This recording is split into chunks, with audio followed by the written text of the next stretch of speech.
Today's guest is a true American badass. I read one quote about he literally could be a Hollywood, blockbuster movie star with his jawline, his good looks, his accent. He hails from the state of Arkansas.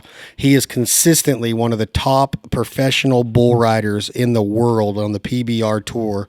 Professional bull riders. He's always in the running for the world championship. And he's injured while we're going to talk to him today. Chase Outlaw, how are you, my brother? Getting better every day. Thanks for having me. Well, I appreciate you being here, man. And I knew you were injured again, but when you got here, you told me that this was your fourth reconstructive shoulder surgery? Yes, sir. Yeah, fourth one now in the past, since I was 19. So you're 27 now. So 8 years. This one happened back in October. Did you know? Was it on a dismount, or you got bucked off and landed wrong, or did you ride 8 seconds and you were trying to be too fancy getting off it? What happened? No, I rode my bull and just pulled my tail, gonna jump off. Just nice, good soft landing, and my spur kind of hung up there on top of his back and sort of just slammed me on my butt a little bit, and I put my elbow down and didn't act like nothing, just sort of jarred my shoulder a little. Went on about my weekend, carried it out, and went and got it checked out after the finals, after the World Finals, and ended up being a lot worse than I thought it was. So it ended up being to where you needed to have it reconstructed, to where they couldn't go in arthroscopically. They had to go in with cut you wide open and repair some stuff. Was it the labrum and your capsule? What was it? They did the rotator cuff and labrum to the cuff and capsule to the labrum. Damn. And when it happened, it semi came out of socket. So that's what tore the labrum and the cuff whenever it tried to come out. So you had a little bit of the Lethal Weapon shoulder going on when Mel Gibson would bang it back in place. Oh, I do remember that. Yeah, but his shoulder would always come out of socket. Yeah, I remember that. I've had that too, man. We share that in common. I had my right shoulder reconstructed with a baseball injury. But where were you? Was it a packed house? And is your momentum and your adrenaline so high that you can't even tell that you get an injury like that? Because it's a pretty significant injury, especially in the line of work that you do. Yeah. Well, when I landed on it, I could tell. I sort of knew something, but it didn't. I don't know. It wasn't a deep. It wasn't a bad pain. But I could tell something in there happened, and it wasn't supposed to happen. And but I mean, I was at the point in time of a world title race that, you can't worry about something like that. It was way too far from my heart to slow me down, or much less to even have thoughts about to even attempt to slow me down. So, you just had to keep being at that point in running world title race, you really you got to turn into a whole different animal, and you just had to not turn that switch off. And when you're talking about a world title race, you say it nonchalant, but when you're dealing with, I always often wonder what would happen if I tried to get on a bull. And you tell me if some of the things that I say are untrue right here, because I kind of want to hear a day in the life of a bull rider of your caliber. You're consistently there fighting for the title, world championship. You have unbelievable competitors. This isn't no easy feat. There's a lot of stout bull riders that are in America that come from Brazil, Canada. There's worldwide. There's World Cup bull riding now. When you say a World Cup or World Championship, race, and you're in the running for that, is it just nonchalant when you're going to work? Is it just another day at the office? Because I look at you, you're what, 5'5", 5'6"? Am I close? Man, 5'4", 5'5". 5'4", 5'5", 150 pounds? I say 5'5", and my wife will look at me and maybe 5'4" and a half. So are you 150 pounds? Yes, sir. I like to stay about 140, though. Is that what you ride at, 140? That's about my fighting weight. 136 to 140 is I feel good, because 4 to 5 pounds from your waist up, that'll do a lot when the centrifugal force gets to going. What does the average PBR ranked bull weigh? 14 to 1,800. And you weigh 137 pounds at your fighting weight, and you're climbing on the back of a 1,400, and this is where I'm going with this. They're not just 1,400 to 1,800 pounds of dead weight. These are probably, and you tell me if I'm wrong, they're probably the best athletes in the world. You're looking at something that weighs that much, that can jump that high, spin that fast, and keep it going with his heart rate going through the roof, but just not stop bucking until he absolutely has to. Is that fair to say? I mean, they're the greatest athletes that are known to mankind? I wouldn't. As far as they are one of the greatest athletes, animal athletes, because you got to look that they're not just some dumb farm animal, just some old bull pulled off a farm out the pasture. These are animal athletes with the bloodline and genetics of the thoroughbred racehorses, and these animals are trained to do their job and to buck, and the men that own these bulls, they get rewarded for having a great athlete as well. So these animals are treated with the utmost care. They're treated better than sometimes we treat ourselves. And so we have to say that a 14 to 1,800 pound animal, and someone's got muscles behind their ears. Yeah, I would have to say they're one of the strongest. They are by far the strongest athlete in the world. I would have to say that.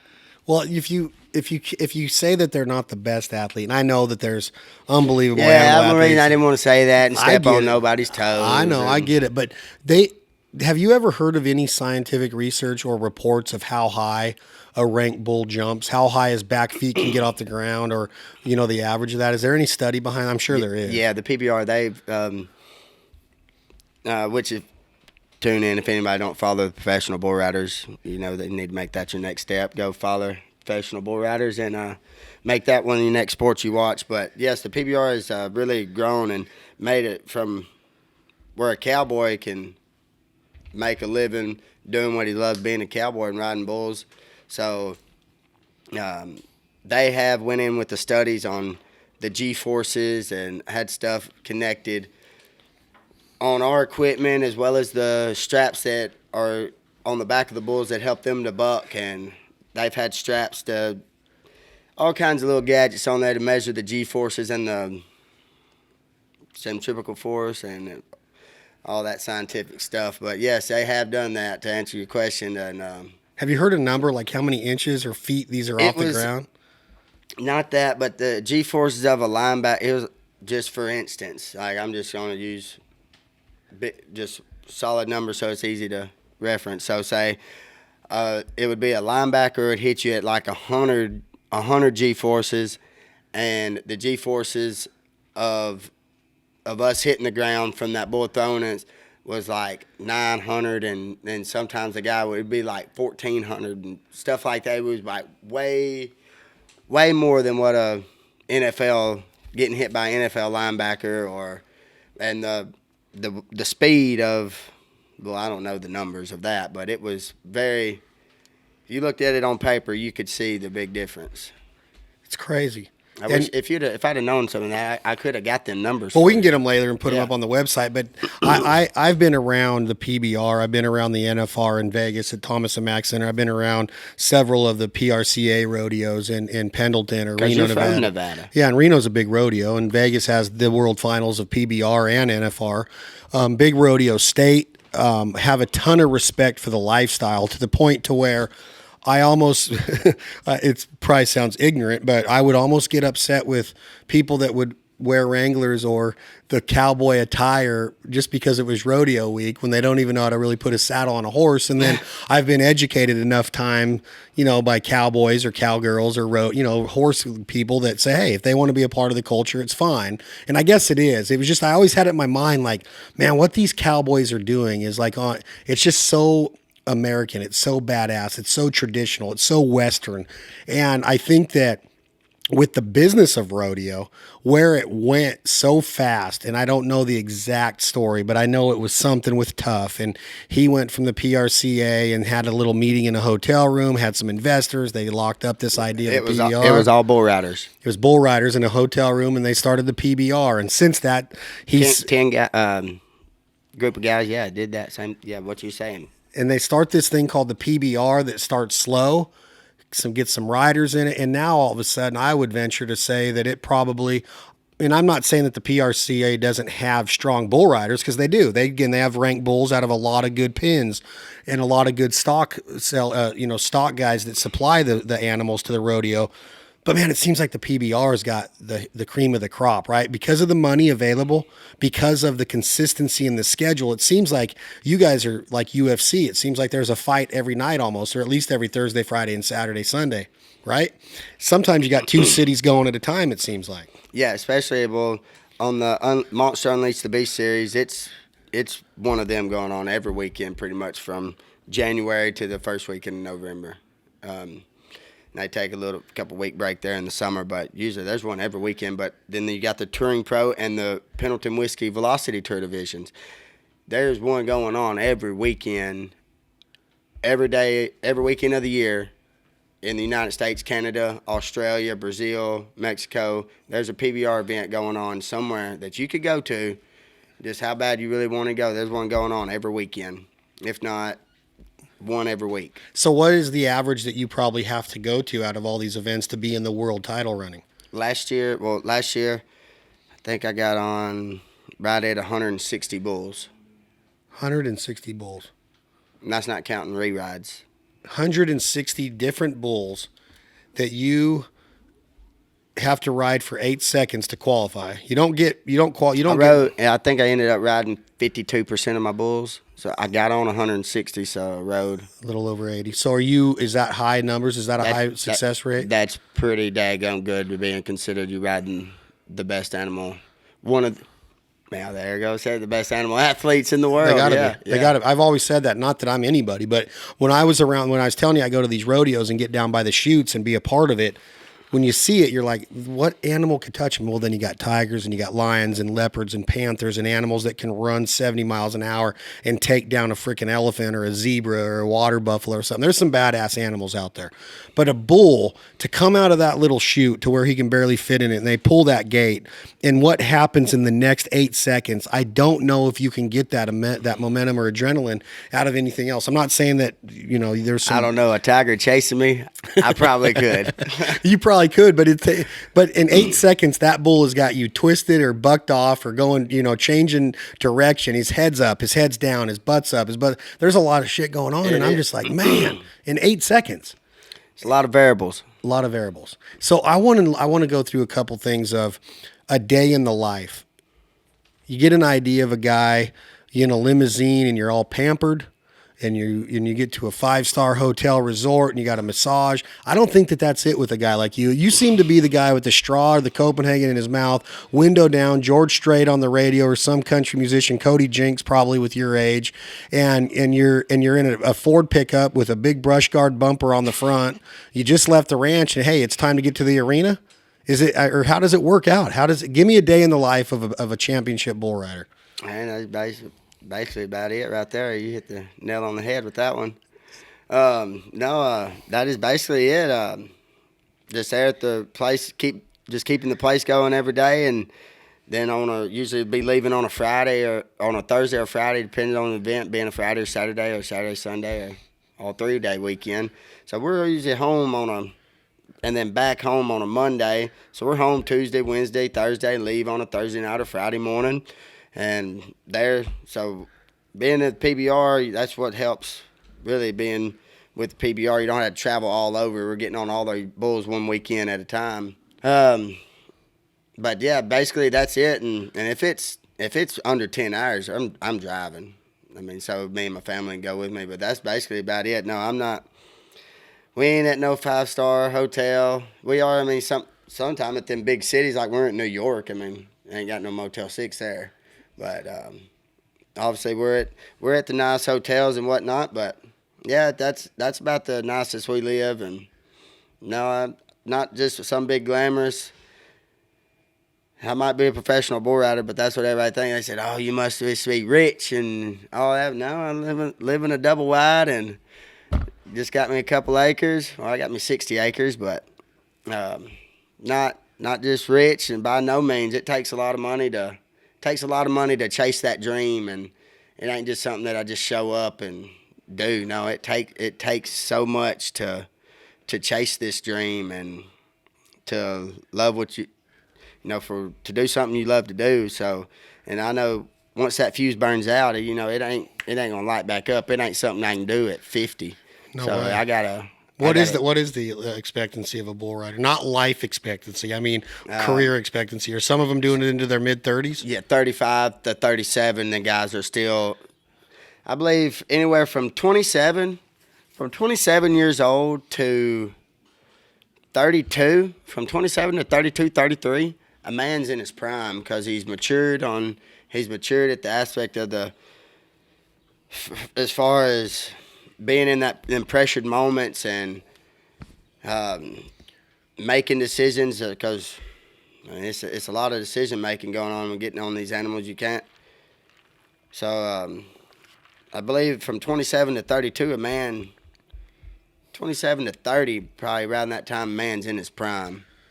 Just from what I've witnessed and being there, being on tour. This will be my 9th year riding the PBR, and I was there with Chris Shivers. I was there full season when Chris Shivers rode his last year. I was there when Guillermo Marchi retired, when Renato Nunez retired, when Cody Lostro retired. And so I've seen it. I've seen it all. I've seen them guys come in, be there, and then and they was all around that area when they was in their prime still. And I believe that, heck, I've had all these surgeries, but I believe I'm just now getting into my prime. But you got to have some screws loose, dude, to do what you've got, to go through what you've gone through. I don't want to get off this subject of a day in the life of what you do, because I want to get back to that, because I think mentally you have to be so prepared for this. There's so many factors and variables and moving parts of what could go wrong to where you're not in the running for money. You've already made a comment that this is how you make your living. If you're not riding, you ain't earning. And if you're not earning, you're probably going to have to go find another line of work to make a living to pay for your 3 babies and your wife. There's no secret about that. That's just life. Yeah. Now, with that being said, and you have all these, the mental part of and the mental aspect of this, do you ever get to have you ever been scared? Do you get frightened? Because I would think that if you didn't, you're probably not human. Probably be lying, yeah. Somebody says they're nervous, of course. Yes, but now what about the mental part of getting back on a bull that whipped your ass in the first go around or in the week before when you drew him? Does that ever play a role to where you get beat mentally because this bull pulled something on you that you weren't expecting, or are you so mentally tough that you're prepared for anything, even if you have to get back on that same bull after him whipping your ass the week before? Well, that really is what separates the men from the boys, at this game, from the ones that sort of just hang out there on tour, for the ones that are up there. You got to be able to block that out, and can't say you don't get scared. Everybody gets scared. It's just how they deal with that fear, and you can use it to either build you up or you can let it break you down, and so that's really it's 80% mental in bull riding, because if you don't believe you can, you might as well not even be trying it. And that's with anything in life, but really with this, you have to be an absolute animal and a savage when it comes to this. You have to be mentally tough, and you have to know without a doubt that whether this bull bucked you off before, whether he hurt you before, you showed up to do a job, and that's to be a freaking cowboy, and that's to ride your bull. So you have to let that fear. You have to let that fear fuel your fire. And yeah, after my bad accident, it really. So when you hear the words "war cloud," you don't get shit in your pants, or you don't shake. I think about a big old T-bone steak and me chopping that song on up. Really? So war cloud. Let's talk about this day. Let's go back to a day in the life. What arena does this? This is in summer of 18. Yeah. Yes, sir. Summer okay, of 18. Where are you? What part of the country? When I got on that bull workout, it was at Cheyenne. You're in Cheyenne, Wyoming, which is significant because of what had happened up there with the movie with the cowboy named Lane Frost. Big time significant. One of the biggest rodeos traditionally. There's a statue of Lane when you pull up to the rodeo grounds. Cheyenne Frontier Days is a very popular event with tons of country musicians. Kid Rock's played it. It's an awesome place. So there's a lot of momentum. There's a lot of Seen Motley Crue there when I was 18. Yeah, Motley Crue, Kickstart My Heart, little Dr. Feelgood. So there's a lot of tradition and heritage in this part of the country. So what are you doing that day? Cheyenne's not a real big money town with a lot of Ritz-Carltons. So you're at a normal hotel. You eat a breakfast. You get your coffee. I didn't even get to the hotel yet. We flew in from Denver, and we drove in and met some people there, and didn't even go to the hotel yet. So you just went right to the arena right there. Straight to the bull riding. So you get off of the plane and you get escorted over to the arena. No. We get off the plane, we get on the rental car shuttle, and we go to the rental car place, and we get us a rental car, me and my wife and somebody's, and my sister, and we drive to Cheyenne. So you get off the plane in Cheyenne? No, I get off the plane in Denver. So you flew to Denver and then got a rental car and then drove. That's 2 hours to Cheyenne from Denver International Airport. You get on I-25 headed north, Front Range of Colorado. You're thinking the whole time, like I'm getting there and I'm going to ride a bull. You're going to ride a bull that weekend in Cheyenne. This is that day. This is a PBR event. You're getting on one that day. That day, headed there to ride that day. So are you dressed in sweatpants and you're leisurely just in a rental car? Or are you in your Wranglers and ready to roll at this time? No, I got my blue jeans on, but I'm comfortable. You're comfortable. And then, so when you get dressed, is there a superstition? Is there something that you do on a daily when you're getting ready for war, when you're getting ready for competition?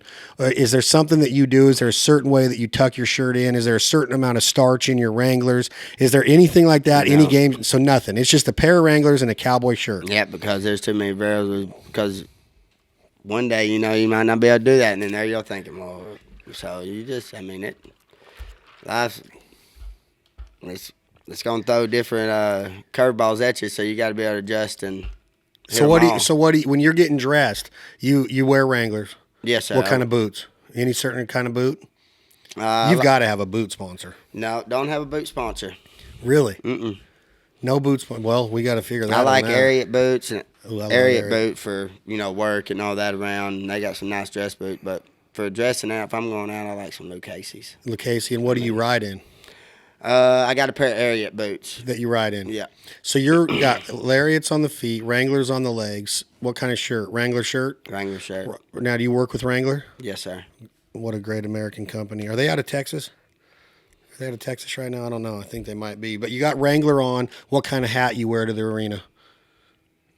I got an American hat. You got an American hat. And now you ride with a helmet, right? Yes, sir. Why do people not? Why do they choose to? Do you think they're crazy? Or did you before your accident? I didn't wear a helmet. So you had a cowboy hat on this day? Mm-hmm. Okay. So you get there and how do you draw? Like in duck calling competitions, you draw a pill with a number on it. When you're getting in line for a duck blind at a public area, you draw a number and you pick your blind. How do you draw your bull in the PBR? They say this is on a Saturday night. They had draw posted on Wednesday. They do it on Tuesday in the office on a spreadsheet. 40 guys on one side, 40 bulls on the other, and just mixes them up, and that's how they do it. But when you get to the championship round, you go in from your first pick guy. He gets picked first he's your highest points on your aggregate. So then it goes down to 15. So the bull rider gets to pick the bull he wants. Yeah, really in the championship round. Really, and then who picks the bulls that are in the championship round? Are they each pointed? Stock coordinator. The stock coordinator does, and that's based on how they performed the previous 2 nights. Or sometimes they do that. If they don't have no short round bulls, they'll take some of them long round bulls the better ones that put with them short rounders. But a lot of the times, if you go to an event, that short round's just its own league of bulls. So they got them already there, and they're just for the short round. Like them are the real deals. So this isn't in the short round though. This is the Saturday. Is that considered a short round? Some of them, it was a bull team competition deal. So it was guys could pay entry fee for 3 bulls for entry fee, and for a competition at their self using their bulls. So they would win money as well, based on the average of their 3 bulls.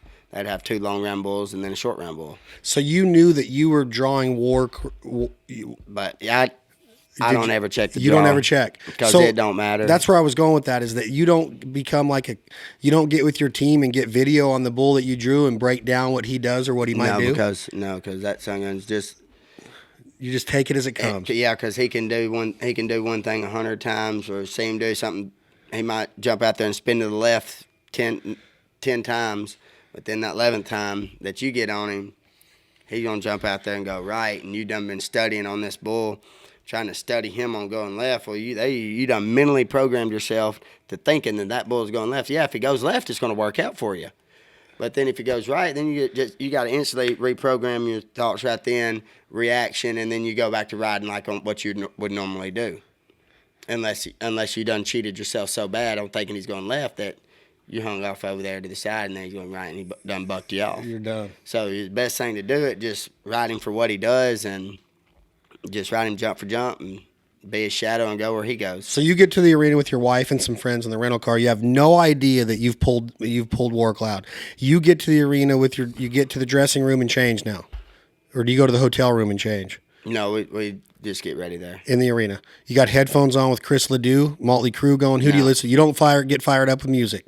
Well, somebody always has a speaker with them in their gear bag, and whatever they're jamming. If you're the DJ that Motley day? Crue, AC/DC, some Guns it's N' some Roses. Lil Wayne, it's some Listen to you, George Strait, a it's cowboy. some Lil Boosie. It's something. I mean, I love Marty Robbins, but when I'm about to go to war, I want a little something than 160 acres to get my blood pumping.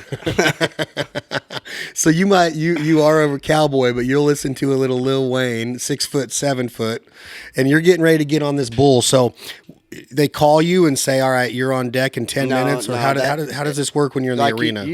They have it posted on a draw sheet on when you're out, day sheet, what section you're in, and so a lot of times I'll go out there. If one of my buddies is up at the first, I'll go out there and help them if I just want to watch that day. But a lot of times I'm there to do what I do and get in the zone. So I'm there to be focused, and sometimes I won't come out till right as I know my bull's going to be loaded, because they'll turn that sucker out if you ain't there getting on it ready. I mean, they don't care. You're disqualified. Disqualified. And so you get War Cloud. Have you been on this bull before this Cheyenne ride? Have you ridden him yet? No. This is your first time. Have you heard about him at all?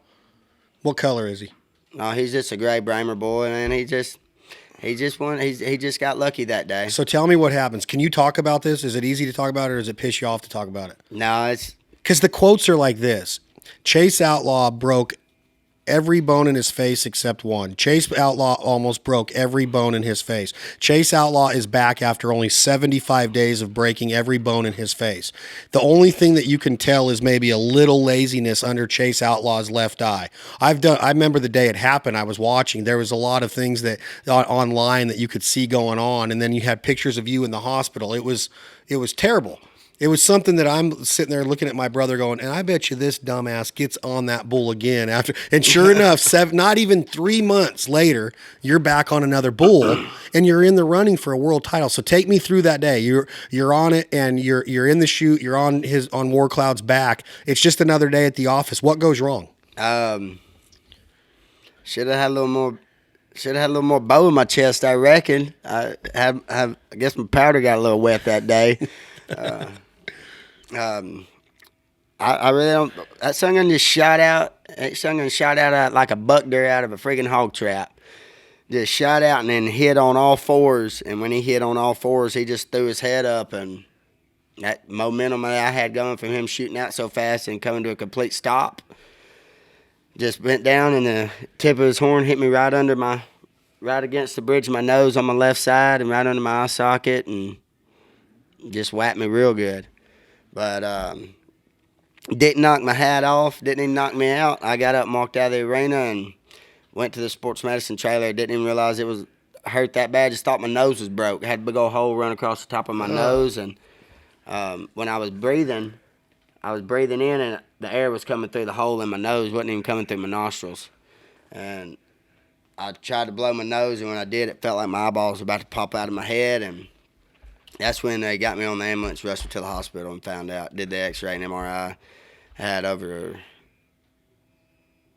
I know over 37 bones Broke. broke. Good night. And one doctor put me back together, plastic surgeon, that night there at Cheyenne. Thank God for him. Yeah. You ever talk to him anymore? Oh yeah, I've been back. I've been back and seen him. Went back and seen him, and So how in the hell do you, and I know this is your livelihood, but how do you, your wife's there watching this, first of all, which you talk to UFC fighters or people that go into wife, kids. you talk to families that have husbands that do this or wives that battle like this. A lot of them don't even like sitting ringside and watching the fight take place. They get so nervous and so scared, you know.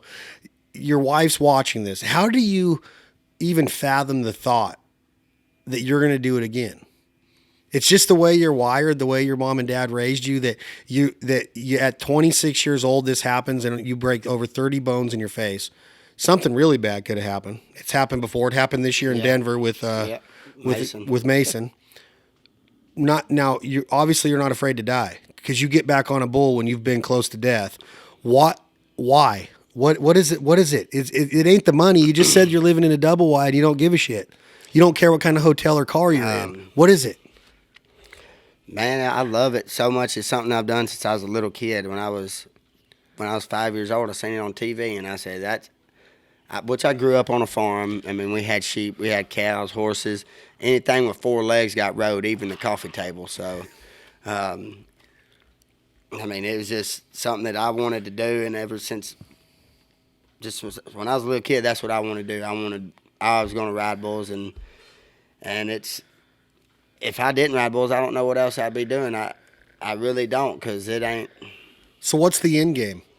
What is the end game, Chase? Tell me, like, what the if you just went through this injury with this surgery, what's the end game? Is it to make enough money to build a big house and have 2,000 acres with a couple hundred head of cattle, your own stock line for rodeos? What's the end game? That and to do something that I'm passionate about, to have a place paid for, to have it to where I'm doing what I want to do every day, what I love to do, but still something I'm passionate about is having cattle, having something to do with cattle, duck hunting, and the buck and bull industry, you know, and it's something that, and recently, you know, here in Arkansas, I'm in some hemp operations, so that's something else that, you know, that intrigues me, that I've had following, that's going to eventually help all work in a flow with the livestock. So when you talk about your riding career, is there? It's gonna, and maybe my bull riding career ain't what I was put on this earth to do. Maybe it's to put me in a position that's gonna lead me, like to do what I hear, because that's what I love since I was a little kid, and it's gonna put me in another position for once that fuse burns out. It's going to have me in another position that's really going to excel what the good Lord put me on this earth here to do. So, and I get that. That makes total sense, and it's awesome. But the fact is, and it still remains, that you just said that your prime is from where you're at right now, age-wise, for another at least 5 years to 32, 33. You could be riding these bulls for another 5, 6, 7 years. If you're averaging 160 a year. That was getting it, though. That was getting it. Okay, let's say 100 a year. Let's say you're going to ride 700 bulls by the time you're 35 years old.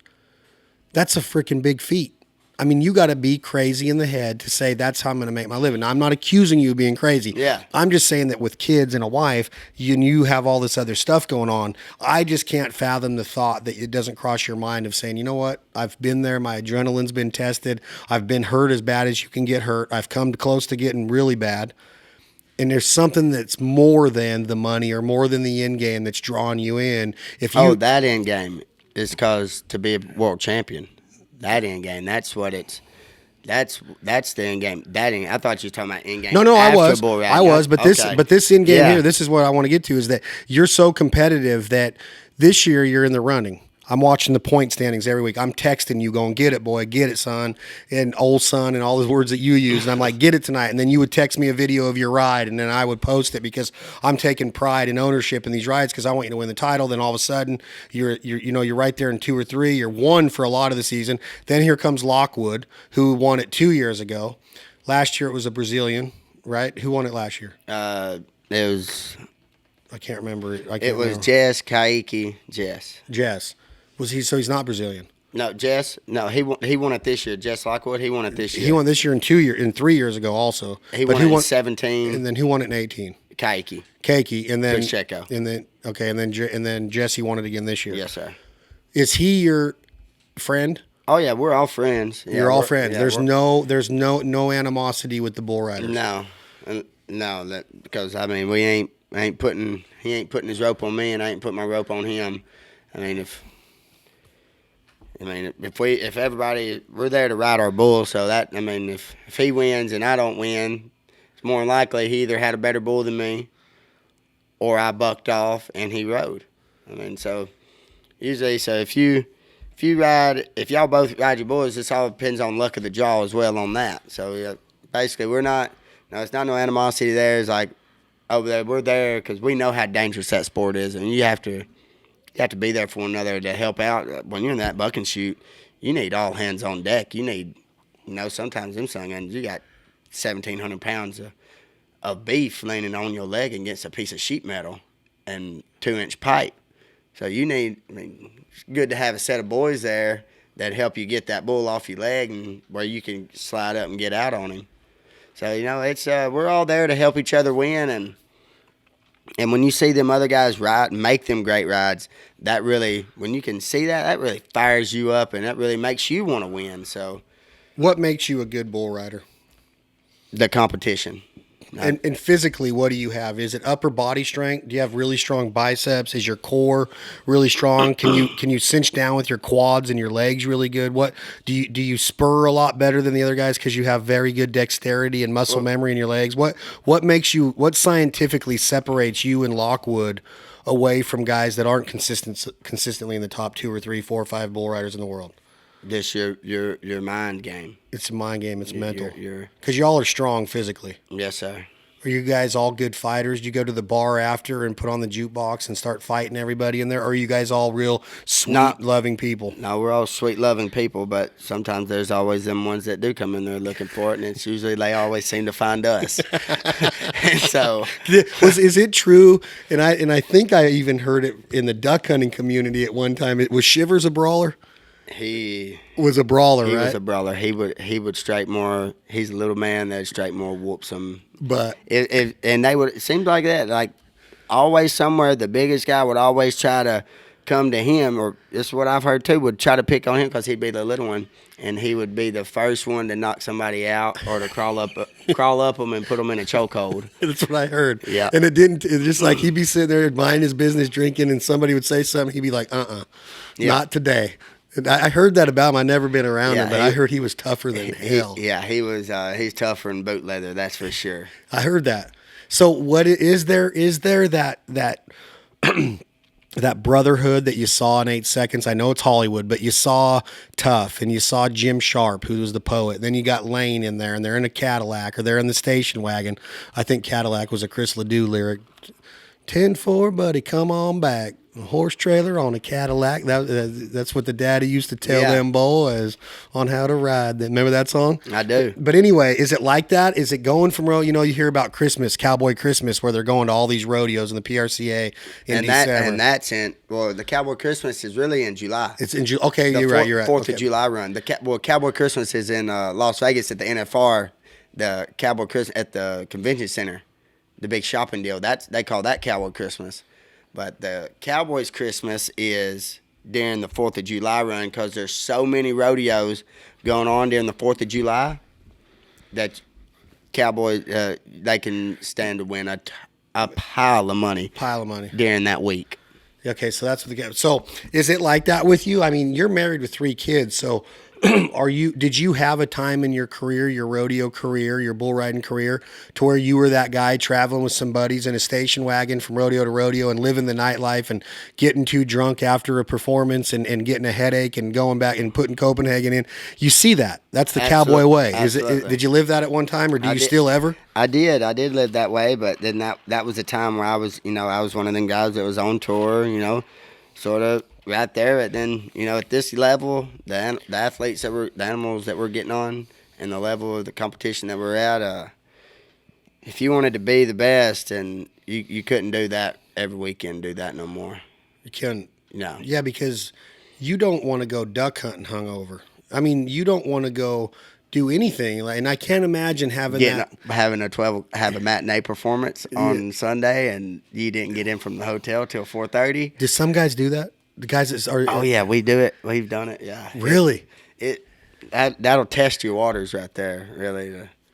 That's not smart though, right? It's not smart. No, it's really not. But it's like that. That's where I'm going with that lifestyle. Is that if you don't experience that, it's almost not a rodeo career. And exactly. It's like I don't know, but like you're exactly right. You are exactly right. And if you don't, if you think back and go, you know what? I'm glad I lived that lifestyle. I'm glad I experienced that. A little bit, because there'll be some guys that never did. And they'll be like, is your real name Outlaw? yeah, that's a family name. How awesome is that? Because you would think that that's not a birth name, but a nickname. Yeah, they thought. And when you look at you, you kind of have that mentality. And I'm not saying that you talk smack or anything, but you almost, when you hear that name and then you look at the way you ride, you read up on who you are, you have that no holds barred attitude to where when you look at Lockwood, he almost looks like a more of a good boy, like a good mommy's boy. And I'm not saying that he is, because I know he's tougher than hell. Yeah. But he does not come across to me as somebody that's lived the cowboy life. If you told me that he did, you would surprise the hell out of me. I know he just got married, but that would surprise me to hear that Jesse did live the cowboy life. Well, he's been out a few times. But So you agree with me though, is that if you don't take it upon yourself, you hit that one on the head. You nailed that. You nailed that one too. I'm just saying what I think. Yeah. I don't know him. I'm just saying and what you go to see. Yeah. Because back when I started watching rodeo, it was Ty Murray, it was Tough, it was Jim, and it was that lifestyle. It was it didn't matter if you were on the Strip in Vegas, it didn't matter if you were in Cheyenne, it didn't matter if you were in Boise. It didn't matter if you were at the Roundup in Pendleton. You were going out, you're drinking beer, you're living that life, you're listening to music, you're dancing with the cutest girls in the bar. And to me, if I'm a cowboy, if I'm Chase Outlaw, I will never go to my grave without living that lifestyle. Because to me, that's the American cowboy, the John Wayne, the saloon. It's all the swinging doors. Here comes Chase Outlaw, pushes the doors open, put me on any bull and I'll whip its ass, put me on any dance floor and you're going to see me cut a rug, put me at the bar and I'll drink you under the table. Boom. It's like, that's the lifestyle. And it's just the stories, just being around your buddies and the people that share that same lifestyle with you, because yeah, we'll go on, and after this rodeo career is over, and we'll go on with our families, and you don't want to be to that. And then once you settle down, you don't want to be like, you can't, once you retire, get to your older age, kids then go on to the party trail. No, you get that out of your way while you're young, like we have, and then when you get done, you're like, man, I'm glad I experienced that, and because you sort of need to. So that need is through this fraternity, right? It's almost a fraternity to where you guys would die for each other, even though you're trying to beat each other with 8 seconds every night. You would die for each other in a fight. Y'all are going to take up for each other. Y'all are going to hang out. Y'all are brothers. That's what you're going to miss when it's all said and done. When it's done, is being in that locker room with your boys, or being there with them after the bar closes, and just sitting there and still telling re-ride stories and talking to them and sharing the experience with your boys. That's really the feeling. That's really the feeling, and the things that you're gonna miss is being there with them, being in that locker room, because once you retire, it won't be the same. So then you've lived a modern day Lane Frost though. So if it's that intricate, if it's that brotherly, if it's that loving, how does something like Mason affect you? When Lane died, he had a girl, he had a wife, he had friends, he had loved ones. Mason was married. Mason had you. Mason had Jesse. Jesse helped a guy get off the floor the other night in Reno or somewhere where he was. Maybe it was in Madison Square Garden, New York. I don't remember. But how does that affect you as a man when this happens and Mason doesn't make it out of the arena that night? It really put some things in perspective when you stare it in the eye, and it was just the hardest thing in the world to have to do, and to have to tell his wife, and especially his dad. That's something I hated. It's part of it. We knew that was a possibility that could happen, and we all seen the movie 8 Seconds, But we never, until you actually experience it and look at now, you get a whole new respect for it, and I did get a whole new respect for it after that, after staring that in the eye and having to go through that, and that's something that I'd hope. Does it motivate you to get to ride for him the next time? Well, it did, and to show that this ain't. It was awakening that it could happen, and so yeah, you have to, and I don't want that ever my dad to have to experience that or my wife to have to experience that. So this is what I love to do, and I can't let something like that just automatically scare you and make you quit something you love, because we knew it was a possibility. I mean, once it happens, you can't just turn and run. I mean, so that really put things in perspective on showing that this is serious, so don't take advantage of it, and, make it happen and do what you love doing. Because like you said, that party and lifestyle sort of get away from you. If you wasn't them seeing something like that, like really makes you really look at the big picture of who you're doing this for. Yes, sir. And what you're living for every day. Because, and to me, that is the ultimate. I mean, this he's a top cowboy. He's riding at the PBR. He's living that cowboy life, and all of a sudden, his wife and dad have to be notified of this. It's almost to where I often ask myself, does the show always have to go on right away? It was almost like there's no slowdown. It's like, hey, everybody get to the next town. It's time to ride again. And I'm looking at it like, man, why isn't there a slowdown? Why isn't there more of a break? And I don't know if there should be. I know that it's a business, and that is a possibility, like you mentioned before. But it's almost like, hey, shouldn't there be a little bit more of a slowdown and a break in the action after this just happened? But again, y'all know going into every ride that that's a possibility. Where if you look at anything in life, you go on a duck hunt every day like we do. It's a possibility. Mistakes. But we're not getting on a bull, and we're not 150 pounds of going around with that centrifugal force and the G-force and everything that you're talking about. You're putting yourself in harm's way on purpose. And you're prepared for it. You trained for it. You're in unbelievable physical shape. You're tougher than hell. You're stronger than hell, mentally and physically. But it just seems to me like there should be a little bit more break or slowdown. And I might be wrong, but the show goes on, doesn't it? Yeah, it must go on, because it go either way.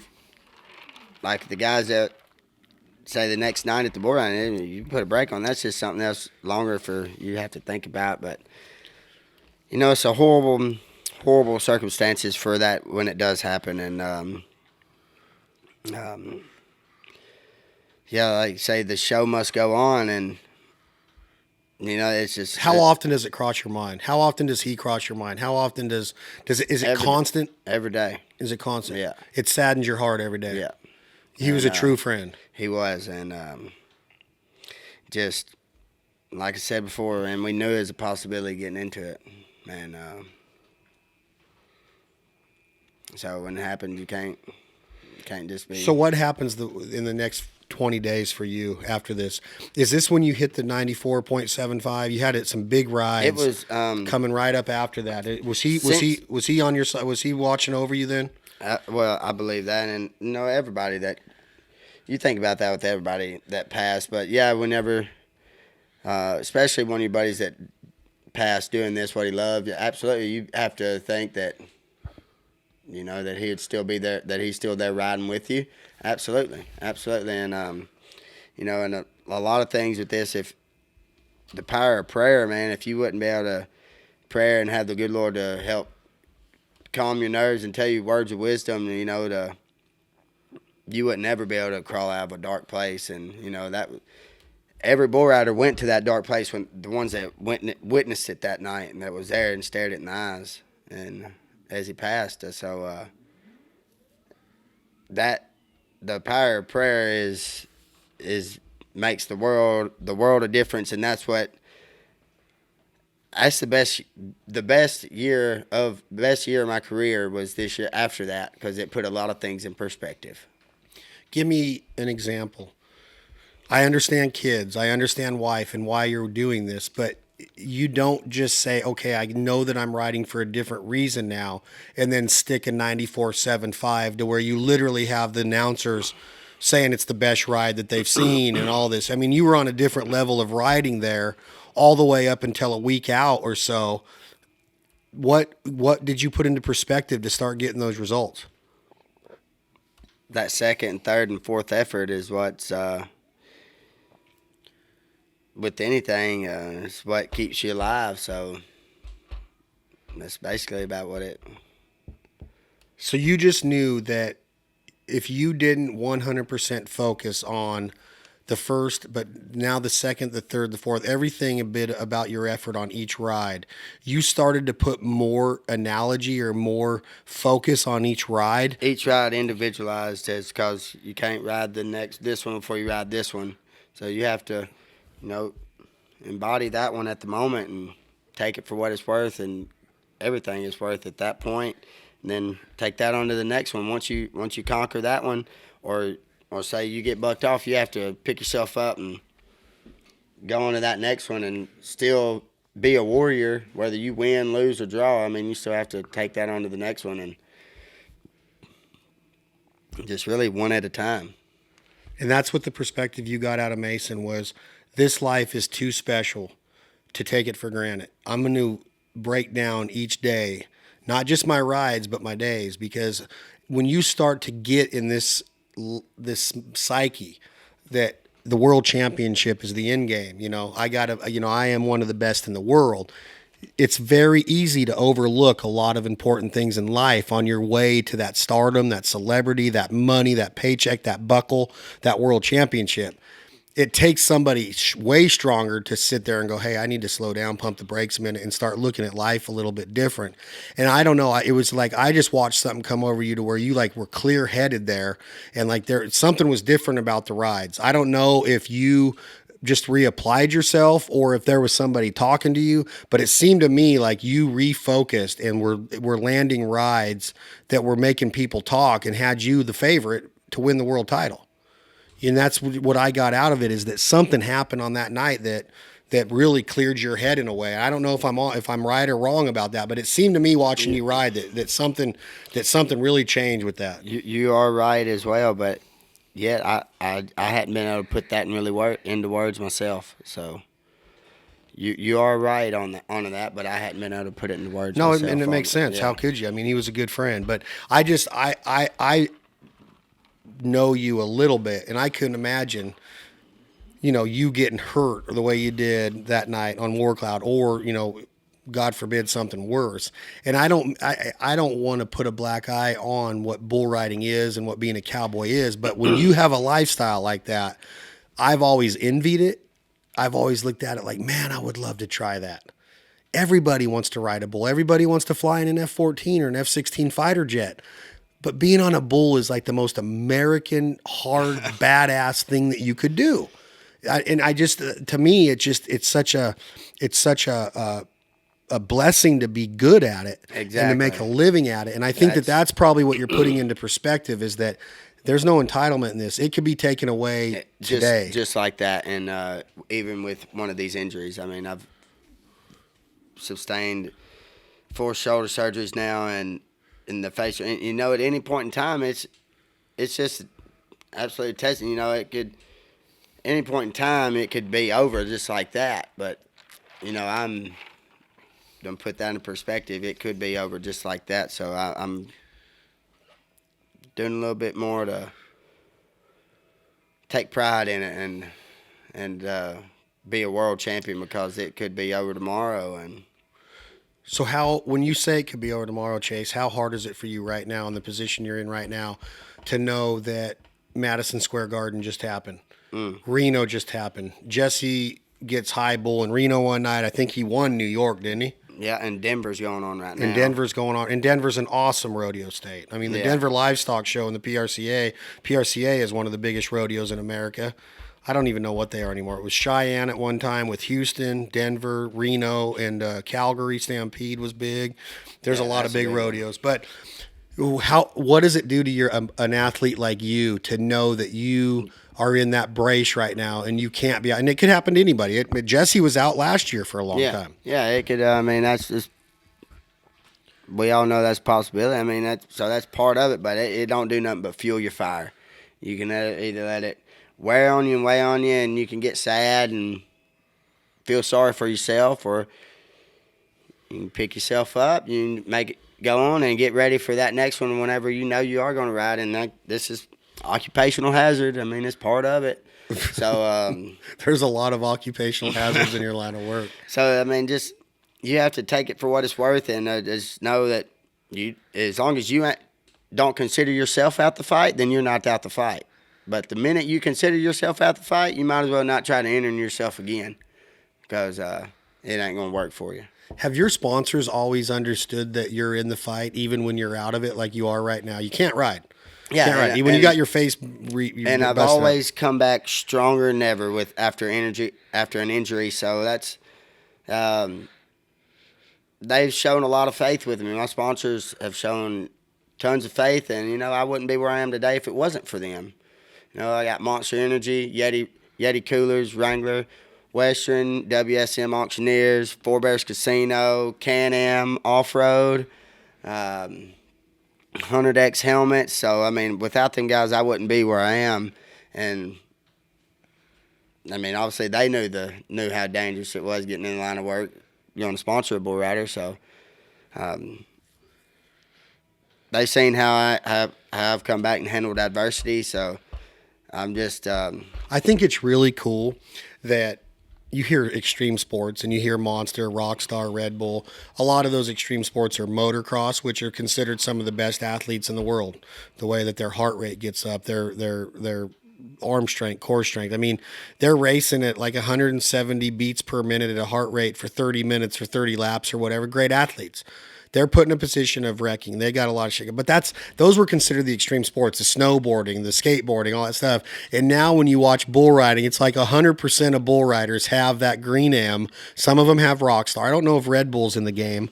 But no, I don't believe Red Bull. But you got Monster and Rockstar, but mainly Monster. Monster is the title sponsor of now, PBR. Of PBR. Wow. Now. It was Ford for the past so many years, and sometimes I don't know, but... Now Monster is the title sponsor of the PBR. Is it the most extreme sport in the world? Be honest. I know you're a humble individual, but I ain't never jumped out of a helicopter or out of a helicopter on a mountain with the snowboard, or jumped out of an airplane, parachute, or jumped out off a mountain with the windsuit, or I've never climbed up a mountain. Let's get one thing straight. Those windsuits are just stupid.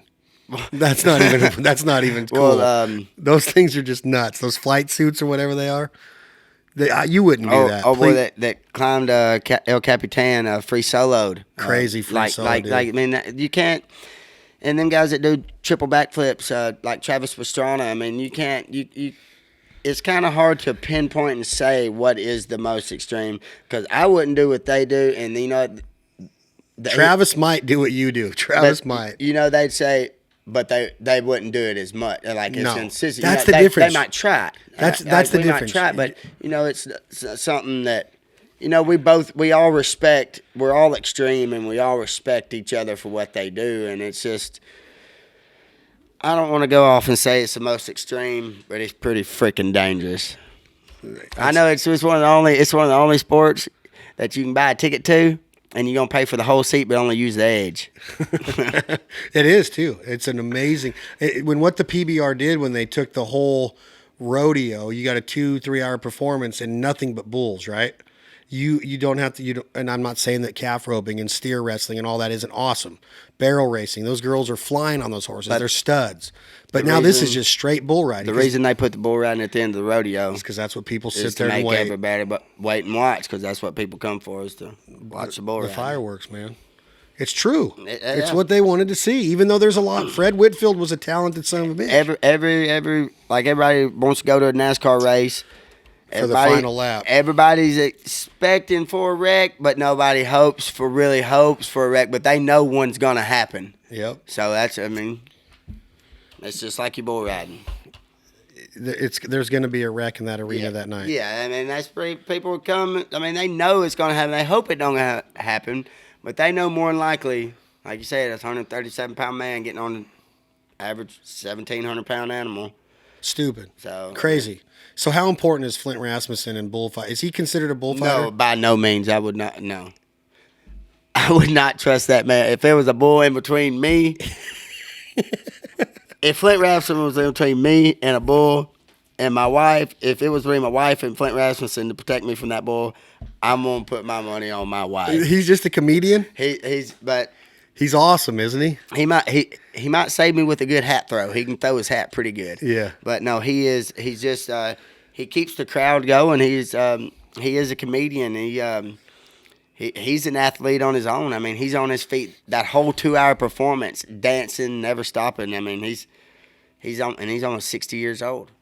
Flint Rasmussen, 60? Yeah, damn near. No way. Yeah. He used to be PRCA for a long time, right? And he was a school teacher before that.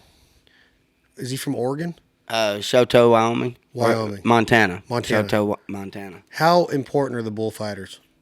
They are, without them, and like what he was saying, these animal athletes are so big and so mean. They're wired to the T and they're hot blooded. And without them bullfighters, I doubt. I mean, I wouldn't be getting on there, just hoping for myself to get away from that bull. So they are the lifeline and the longevity of us, because they keep them bulls off of us, and they're actually wilder than what we are, because we have to just be on ride 1 a night. They got to stand in front of 50. 50. Yeah. So them guys, they really don't get the praising and the and the acknowledgement that they need. Yeah. Okay, we got it now. So this is Smooth Wreck. 21. Look at how high that bull's back legs are getting. See, he's kicking through it. He's not kicking at his belly. That bull is kicking through it. So that's what them judges look for. So that's how I got such a high score. He is kicking high and kicking out and kicking through it.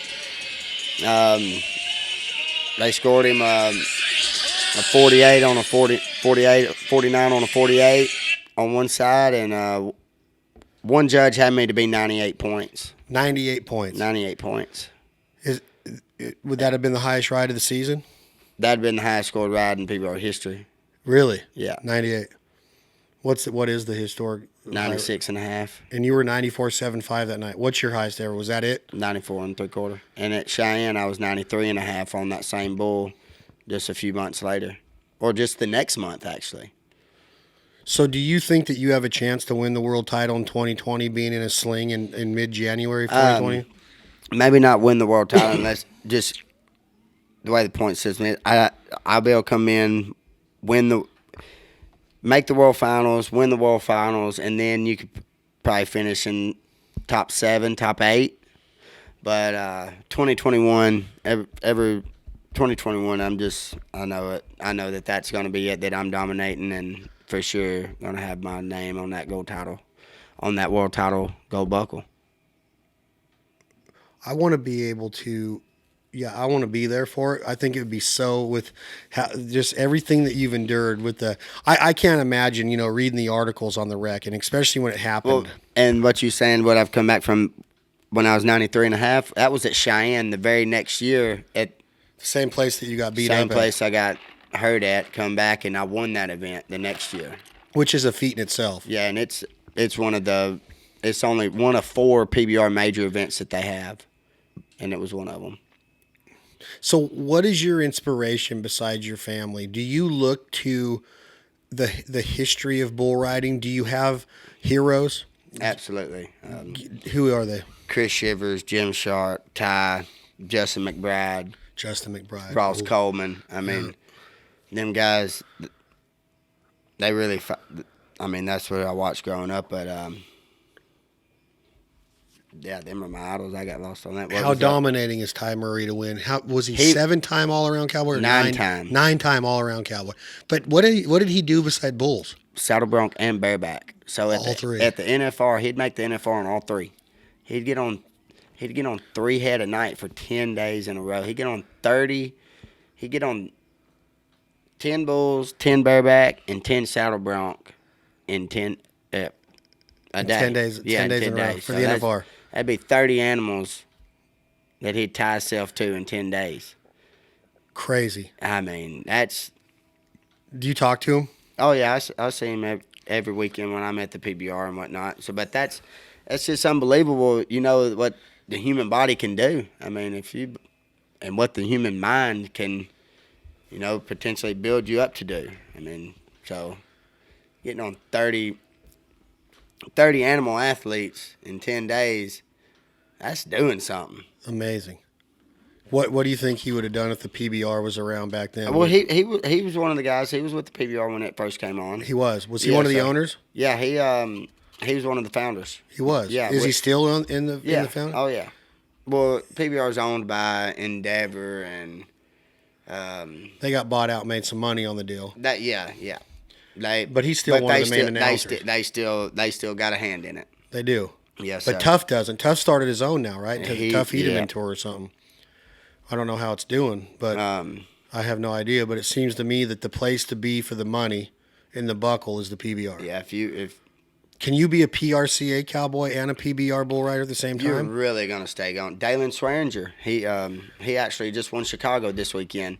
He's from New York, but he made the World Finals last year, and he's actually broke history since he was the first guy as a rookie to make the NFR, PBR World Finals. He won Canadian PBR title. And what other finals did he win? But he won the Canadian finals and the year end for that PBR title. He made the NFR and the PBR World Finals all in the same year, and that never been done before. He made the NFR in bull riding? Yes, sir. So when you start talking about the all-around cowboys that have won it a lot, Joe Beaver won it a lot. Quiet, but was he just doing it as a roper to win the all-around that many times? Ty Murray was actually an all-around cowboy. Well, this year, Stetson Wright, he won the all-around title, and that's the first one in 24 years since Ty's won it. To be A rough stock rider to win the all-around. And did he ride all three? No, he just rode Saddle Bronc and Bulls. Saddle Bronc and Bulls, but he's tied himself to 2 a night. No, he didn't make the NFR in the Saddle Bronc ride. No. Just Bulls. I don't think. Maybe So he won the. He won the. Count one of them Wright guys out. That Wright family they're unbelievable. That's 3 brothers, right? It was 3 brothers that all had a kid. There's a ton of them. There's like 9 of them. Did you know the Mendezes at all? They're from my hometown. They Tony? Tony Mendez. I know. We used to buy our hay from his family all the time. I know Tony Mendez. You dang right. Yeah, I know Tony. His family, mine. We were buddies with all of them growing up. He was. He's a different cat. Oh yeah, you think? I don't know. Yeah, I don't know. We don't need to talk about how different he was, but he made the NFR. He made the NFR PBR World Finals. He was a bull riding sucker. Like, why would I say different? Like he embraced that lifestyle. You think? I know this. He was all about it. He would his family had a hay operation growing up. We used to buy all of our hay for the animals from his family. They lived in North Reno for a lot of years. His mom and dad are still there.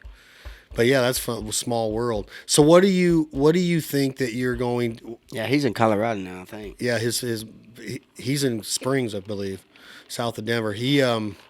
Where do you go with rehab after an injury like this to get ready for the bulls? Are you 6 months out with this much of a surgery as far as rehab? 6 more months. Yeah, about five now. So you won't ride a bull until midsummer. Yeah, yes, sir. About June. Are you ready for it? Are you going to be ready for it? I will be ready. Mentally, you're going to be right fired now, up. I'm ready right now mentally, but physically, no, I'm not ready.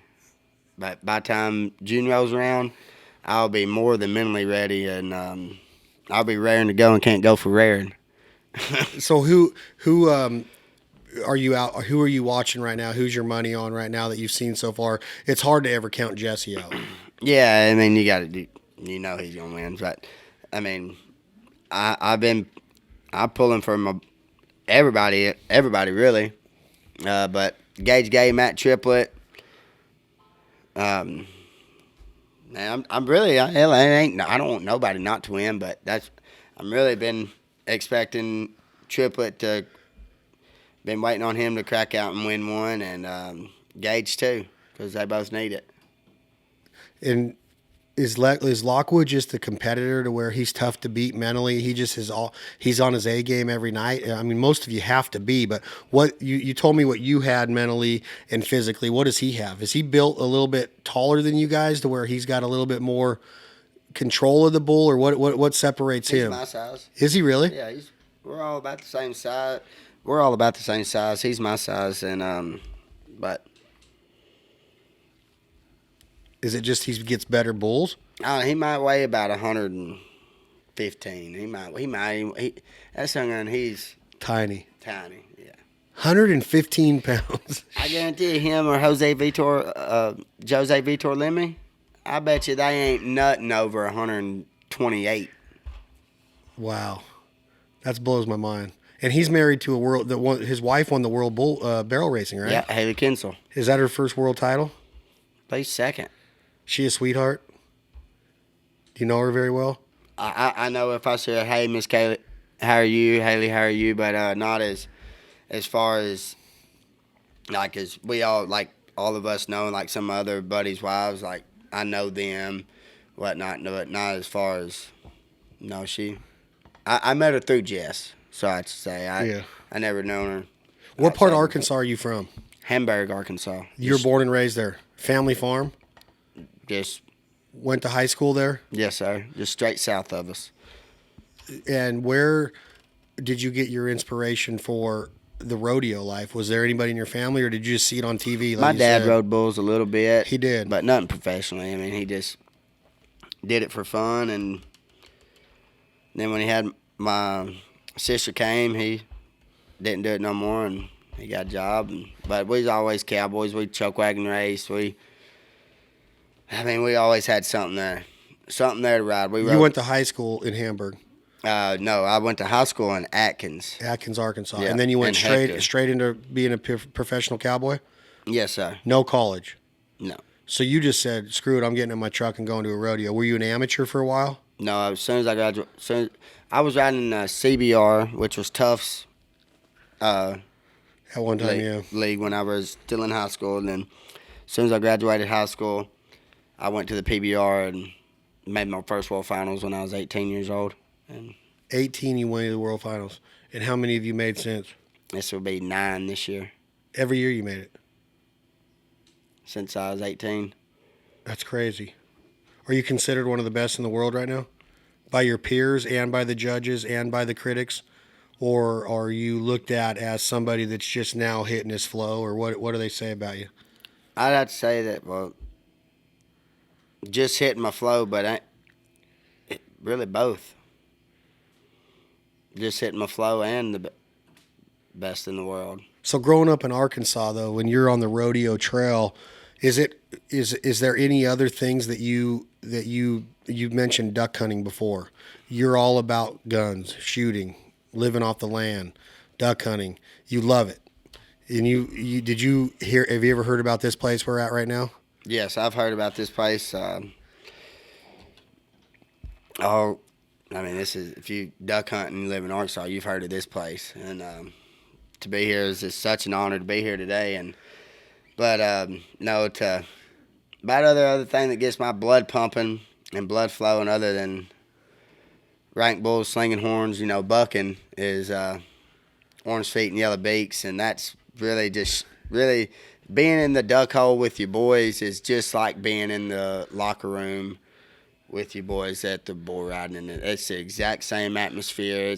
That's really what I love about duck hunting, is being out in Mother Nature with great friends, great guys, and just having the time of your life. Just nothing out there to tell you no. I mean, you just being one with nature and one with your boys and having a great time, and that's what I love about duck hunting right there. Me too. Yeah, getting them is cool. Yeah, but everything I've had the more best hunts and only killed one, and sometimes I've not even killed one, and had some of the best hunts I ever had just from the people that was in the hole with me and the stories that we shared. I agree 100%. Yeah. It's just a cool place. People that don't get it or never experience, you can't explain it. You to standing out in the water. them. Yeah, it's 5 a.m. You got waders on. What are you standing in the water for? You're not cold. You're not cool. Yeah, they don't get it. They don't. In this place here, I try to explain to you like. I'm so honored to be that Brandon and Brian and Ross and Joel let us come here, but this place is like you've probably have heard some things about prairie wings. Like this is right up against probably It's the best. the private Biomeda. You know, it's like Yeah. it's I don't know if I said that right. Did I say that right? Biomeda. Yeah, Biomeda. Biomeda. It's right across the ditch. Yeah, and it's known nationwide as being Public. It's the best duck hunting in the freaking nation, Yeah. if not the world. Yeah. For public duck hunting, you can't get better. Yeah, than you can't get any better, and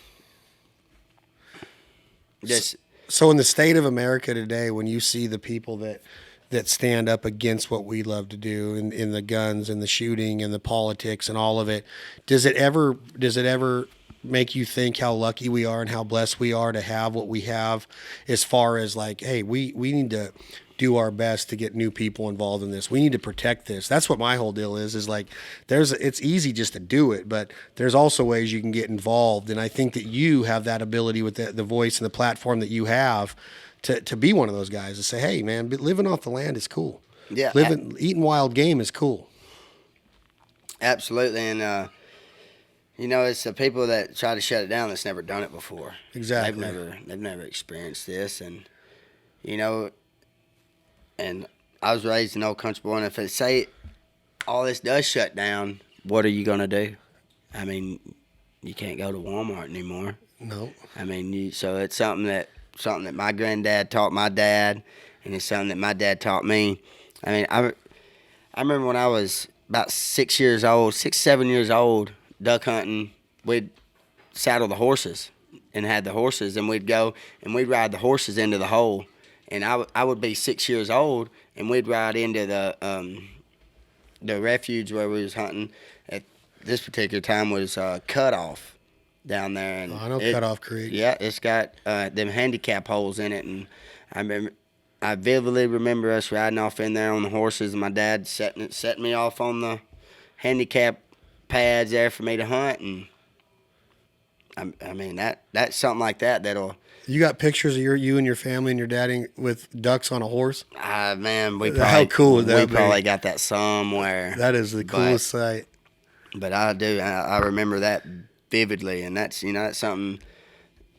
Things like that stick out to me, and being able to live off the land, and I mean that's something that I'm looking forward to passing down to my kids, and yeah. It's the greatest lifestyle there is, dude. And especially riding bulls, hunting ducks, being with your family, and to live where I live in the state of Arkansas, man, it's I mean, you got everything you want. I mean, if you're a country boy and to love the passion of outdoors, I mean, there's no better place, no other place I'd rather live than where I live, and that's Arkansas. Right. What about that deer steak you're getting ready to have tonight, Mr. Billy?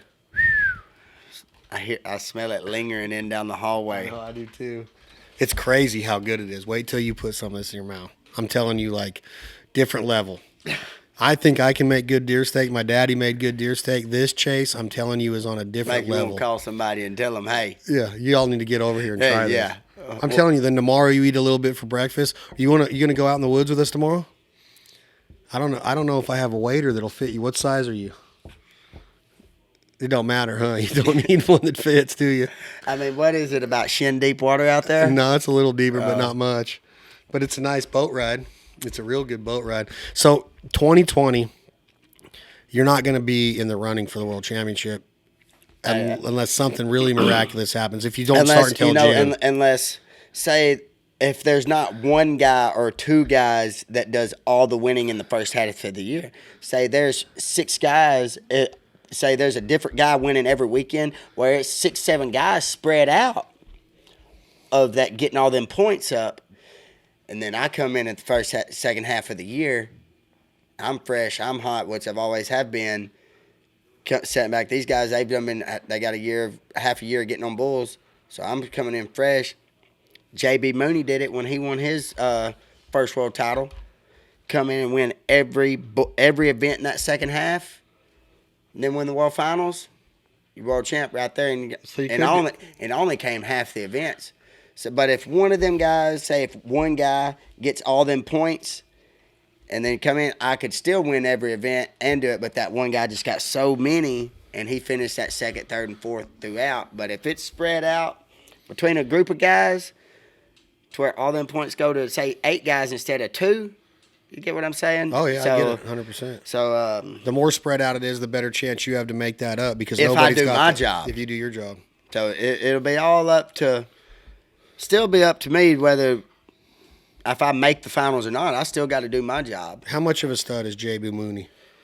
I mean, he's freaking. Is he the greatest bull rider of all time? He's a GOAT for sure. Is he? Yeah. Yes. He still just wears a hat, huh? Yes. Yeah. Is he taller than you? He's about 6. He seems like he's way taller. He's 6 foot. He's 6 foot. Probably 130. 6 foot. Still, I can't imagine. But he's a stud, huh? Yes, absolutely. And looking at him, you'd say he couldn't whoop his way out of a wet paper sack. But you know what? He is a cowboy, and he's got that mental toughness, and that it's all mental. If you don't believe you can, then you might as well not do it. And it's not just strength and your physical appearance. It's about what's between your ears. Are you a fan of Cody Johnson? Yeah, I like him. Was he a bull rider? Was he a rodeo guy? I think he got on him. He got on him a couple of them. He did? Yeah, he got on a couple of them, I believe, down there, because he's from around Fort Worth. Yep. And I'm not going to say, I don't think he ever, he might not, I don't know if he did, but I'm pretty sure just from watching his Instagram and going through and hearing him talk that he has nodded his head on a bull before, I believe. Really? But, yeah. I love it. I think that lifestyle of just the American cowboy, like we talked about.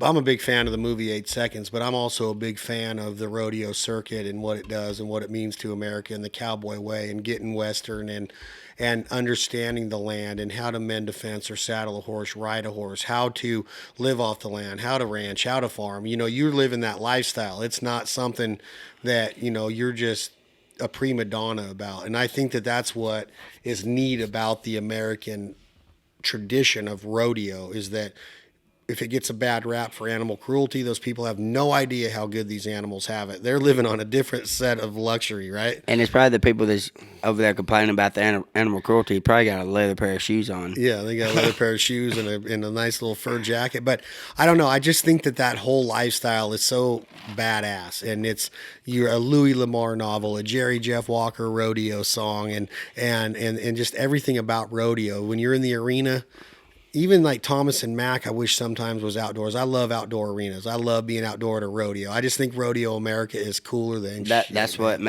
sets that Calgary Stampede and Cheyenne apart. In Reno, it's just outdoor, big outdoor arenas that are awesome.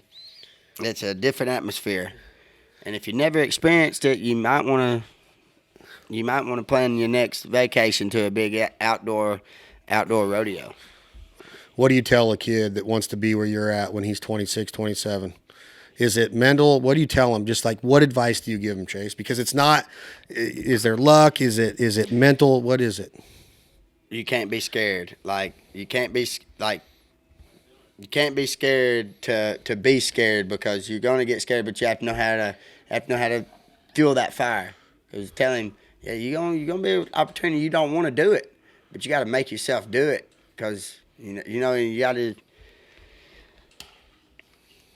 Depends on the situation, but if say him and his mom walk out and I'll tell him if this is something you want to do, this is something that you're going to have to be passionate. Oh, he wants to do it. Then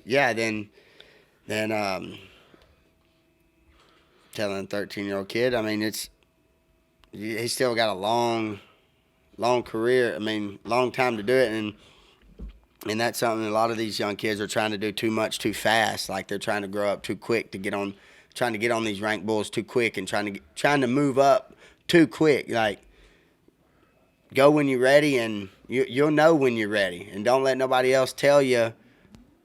Tell you when you're ready, because you're the only one that's tying your hand to that animal. Right. So that's basically what I'd have to say, because you'll know when you're ready, and just don't try to go too quick, because if you try to move up too quick, all it takes is that one. Yeah. You know? You don't want to get hurt. Yeah, exactly. Especially at when you're 14 years old. Or when you're 25 like you did. Well, I mean... That's a crazy injury. Exactly, but that's something...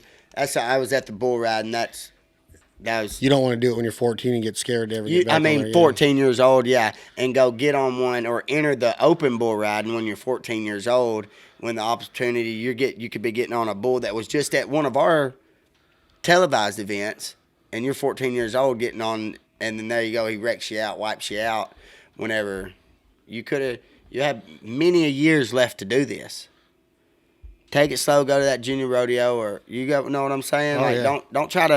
don't try to do too much too quick, because unless you're ready for it, because when you move up and whatever you're getting on, they're more than likely ready for it. That bull's, he's been that big for a while. He's bucked that hard for a while. It ain't his first time. It'll be his first time for a little guy getting on him. Yeah. You know what I'm saying? That bull's been ready forever. You get what I'm saying? And it's you that's trying to move up too quick. So that's one thing I've noticed with young guys. They try to, and that's one thing I praise my dad for not doing is pushing me and making me get on, because he told me, he said, son, you ride them things better than I ever thought about riding. So I'm not going to yell at you or holler at you and make you get on something. You know what I'm saying? Because he said, you're the one doing it.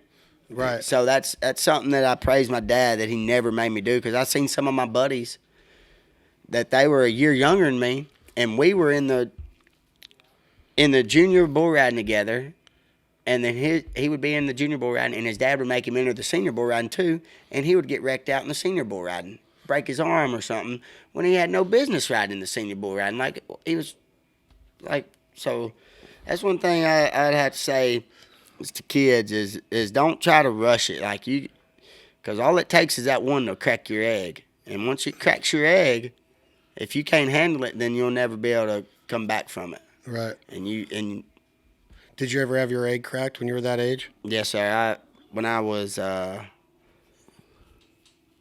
8th grade, so 13, 14, I didn't ride with the helmet, and I had one whoop me down, hit me in the face just like that, but didn't have no horns, and knocked me out,